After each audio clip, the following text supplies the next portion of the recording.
বর্তমানে প্রেক্ষাগৃহের তুলনায় ডিজিটাল প্ল্যাটফর্মের সিনেমা বা ওয়েব সিরিজ দেখতে বেশি পছন্দ করে দর্শকরা। নির্মাতারা দর্শকদের চাহিদা মতোই কন্টেন্ট নিয়ে আসছেন ওটিটিতে।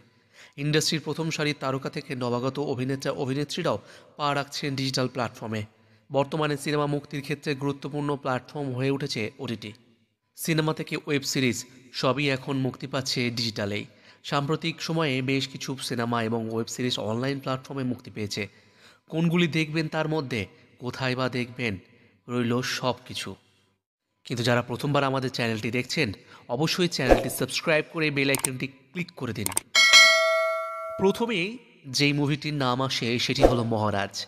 আমির খান পুত্র জুনেদ খানের ডেবিউ হয়েছে এই সিনেমার হাত ধরে। বাস্তব ঘটনার উপরে ভিত্তি করে তৈরি সিনেমাতে জুনেদ ছাড়াও রয়েছে জয়দীপ আলাহাবাদ, শালিনী পান্ডে এবং শর্বরী। মুক্তির আগে বেশ কিছু বিতর্কের মুখে পড়লেও দর্শকদের থেকে ভালো সাড়া পেয়েছে সিনেমাটি। নেটফ্লিক্সে উপলব্ধ রয়েছে এই সিনেমাটি। মির্জাপুর 3।